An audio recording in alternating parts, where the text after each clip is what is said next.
아이들이 어려워하는 수학, 별표 치는 수학만 쏙쏙 골라서 풀어주는 별표타파 별타쌤 박지영입니다. 자, 오늘은요, 제가 이제는 새로운 시리즈를 오늘부터 이제 시작을 하려고 해요. 제가 수학이 재밌어야 된다고 그랬잖아요. 수학이 재밌어야 수학을 잘할 수 있어요. 자, 그런데 수학이 재밌어지려면 무엇이 필요하냐는 거예요. 특히 초등 과정에서는 빠른 연산, 빠르고 정확한 연산은 정말 필수적인 요건이에요. 그래서 연산에 대해서 제가 어떻게 하면 조금 재밌게 연산할 수 있는지 그런 거에 대한 이야기를 좀 감각적으로 연산하는 법, 그거를 제가 학년별로 쭉 말씀을 드릴 거예요. 그래서 어머님들이 좀 보시고 아이들이랑 수학, 엄마표 수학하는데 아빠표 수학하는데 좀 도움이 되셨으면 좋겠어요. 오늘은 첫 번째 시간 연산의 중요성에 대해서 이야기 드리려고 해요. 자, 연산의 중요성에 대해서 이야기하려고 해요. 자, 어머님들이 이제는 제가 연산이 중요하다 그러면은 그 계산보다 사고력 수학을 더 중요하게 생각을 많이 하세요. 연산보다는 자, 수학에 있어서 가장 중요한 거는 선생님 사고력 아닙니까? 이렇게 많이 말씀을 하세요. 자, 사고력 맞아요. 그런데 이 사고력이요, 하늘에서 뚝 떨어지는 것이 아니라 어떡하냐? 하나하나 만들어 가야 되는 거예요. 즉 사고력은 만드는 거예요. 만드는 거. 자, 사고력 문제를 많이 푼다고 생기는 거 아니라는 거죠. 그러면 사고력을 만드는 데 있어서 가장 필수적인 부분이 뭐냐면 개념이랑 연산, 이 두 가지라는 거예요. 자, 개념, 수학적인 개념은 제가 여태까지 강의를 좀 많이 드렸고요. 이제 별타쌤, 네, 유튜브 많이 보시면 개념에 대한 이야기 많이 드렸을 거예요. 그래서 오늘부터는 제가 연산에 대해서 이야기를 해드리고, 연산의 중요성을 안 다음에는 연산을 어떻게 하면 아이들한테 꿀팁을 줄 수 있는지, 어떻게 하면 빠르고 정확하게 할 수 있는지, 논리로 풀 수 있는지를 이야기 드리려고 해요. 자, 우리 아이들이요, 저같이 수학을 가르치는 사람, 수학에 이렇게 공부를 많이 한 사람들이 목표가 뭐예요? 아이들이 수학 문제를 빠르고 정확하게 푸는 거예요. 빠르고 정확하게. 빠르고 정확하게 푸는 데 있어서 이거의 도구가 뭐냐면 바로 연산인 거예요. 그래서 연산의 중요성은 제가 강조 드리지만 여기까지만 일단 드려보도록 하겠습니다. 자, 그래서 연산은 어떤 것들이 중요한지 그 이야기 한번 드려보도록 할게요. 자, 연산은 초등학교 1학년 과정부터 이제는 제가 어떤 연산들을 하게 되는지 그거를 오늘은 흐름을 쭉 한번 잡아보고 그거를 어떻게 잡으면 좋은지 그거에 대한 이야기를 한번 쭉 이제는 다음 시간부터 드리도록 할게요. 자, 제일 처음은 우리가 초1이죠. 초1은 뭐냐면은 수세기가 굉장히 중요해요. 수세기. 자, 수에 대한 배열, 순서성,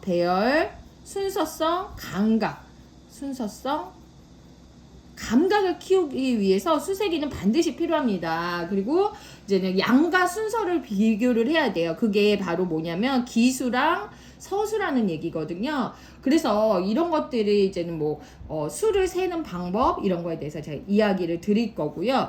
그 다음에 수세기 말고 초등학교 1학년 때 중요한 건 뭐냐면 덧셈과 뺄셈이에요. 덧셈과 뺄셈인데 이게 뭐냐? 가로셈이라는 거죠. 가로셈. 그래서 굉장히 여기에서 덧셈과 뺄셈의 가로셈이 정말 척척척척 빠르게 나와줘야지 2학년 때도 쉽게 할 수 있다. 즉 덧셈, 뺄셈, 가로셈을 통해서 뭐를 키워야 된다? 암산력을 키워야 된다는 거예요. 그래서 제가 이거에 대한 강의를 이제 차례차례 드리도록 할 거예요. 자, 초등학교 1학년 때 이렇게 했다. 죄송해요. 여기 옆에 창문 공사를 하나 봐요. 제가 목소리는 뚫을 것 같은데, 제가 이길 거는 같은데, 좀 시끄러워도 양해 부탁드릴게요. 자, 초2는, 자, 이때는 덧셈, 뺄셈, 가로셈이었어요. 근데 뭐 해야 되냐? 덧셈, 뺄셈에 이제는 세로셈을 완성하셔야 돼요. 세로셈을 완성하고, 이걸 어떻게 해야 되느냐? 필산을 해야 돼요. 필산을 아주 잘 할 수 있어야 돼요. 그래서 필산에 대한 이야기를 같이 드리려고 합니다. 자, 그 다음에 필산하는 방법적인 부분도 굉장히 중요하다는 거예요. 자, 그 다음에 두 번째는 뭐냐면요. 두 번째는 구구단이에요. 자, 구구단을 이제는 우리가 중요한 거는 구구단을 암기하는 것이 아니라 구구단의 원리를 이해해야 돼요. 원리를 여기서 정확하게 이해하지 못하면 아이들이 어떻게 되느냐? 뒤에서 이제 뭐 도형이라든가 이런 문제에서 약수, 배수 이런 부분에서 다 뭐든지 막히게 돼요. 그렇기 때문에 여러분들이 이제는 구구단을 암기하는 것이 아니라 원리를 이해하는 것이 너무나 중요하다는 이야기 강조드립니다. 자, 그 다음은 초등학교 3학년 때는 무엇을 해줘야 되는 거죠? 초등학교 3학년 때는 곱셈과 나눗셈에 대해서 정확한 이해가 필요해요. 정확하게 곱셈과 나눗셈을 아주 빠르고 곱셈, 나눗셈을 빠르고 감각적으로 해주시는 게 굉장히 중요하다는 거예요. 그래서 여기에서는 빠르기를 완성해 주셔야 돼요. 빠르기를 완성을 해 주셔야 된다. 그러면 이거는 곱셈, 나눗셈을 빠르기를 완성하려면 뭐가 필요하냐? 덧셈과 뺄셈의 능력도 필요하지만 구구단은 그냥 아이가 한 번에 척척척척 나올 수 있는 그런 빠르기 속도들이 중요하다는 거죠. 즉 1학년이랑 2학년 때 그런 바탕을 통해서 3학년 때 곱셈과 나눗셈의 빠르기를 완성해 주셔야 된다는 거예요.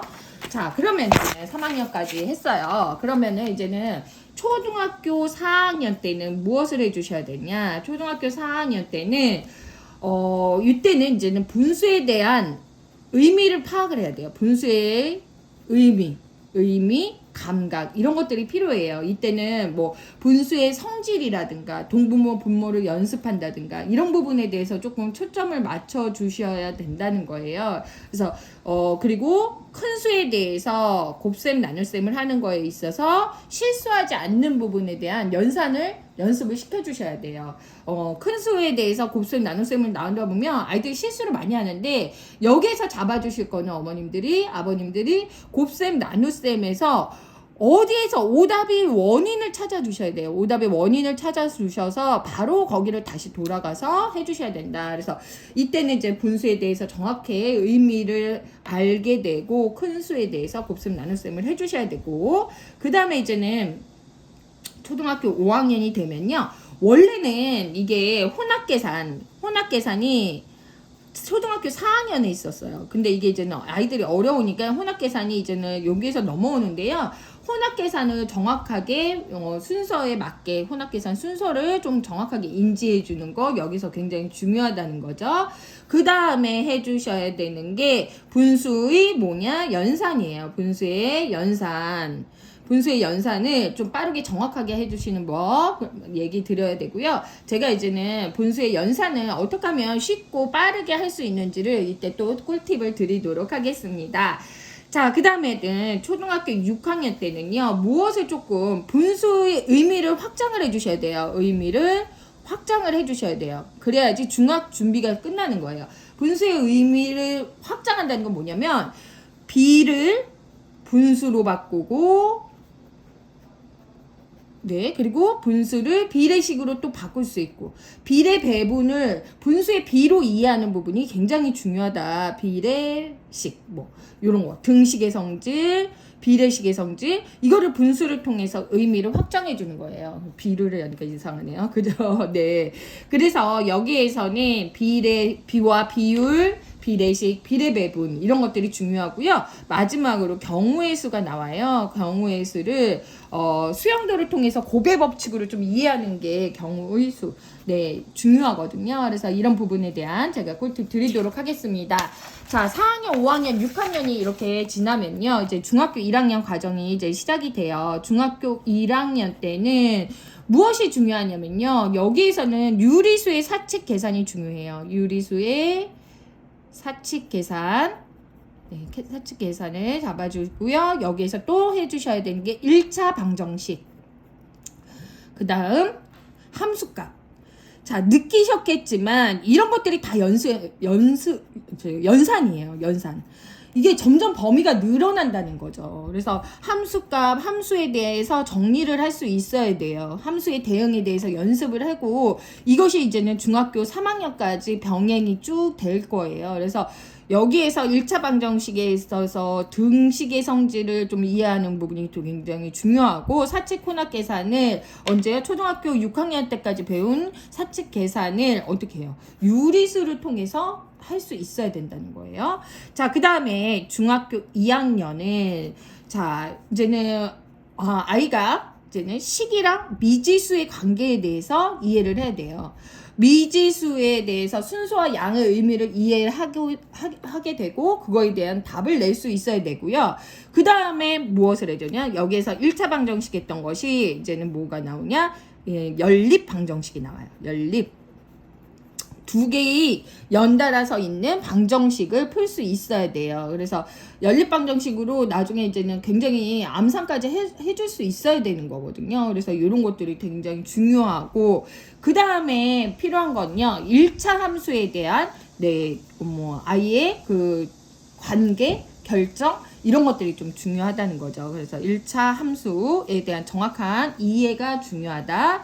자, 마지막으로 중학교 3학년까지만 말씀드릴게요. 중학교 3학년에서는 뭐가 중요하냐면요. 실수 체계를 완성하게 돼요. 자, 유리수였고 미지수였고 실수 체계를 완성하게 되는데 자, 그래서 뭐 제곱근이라든가 이런 것들을 이제 공부하게 되죠. 그 다음에 바로 뭐가 나오냐? 우리가 엄마들이 이제는 포기했던 아빠들이 이제 수학을 포기하게 됐던 인수분해가 나와요.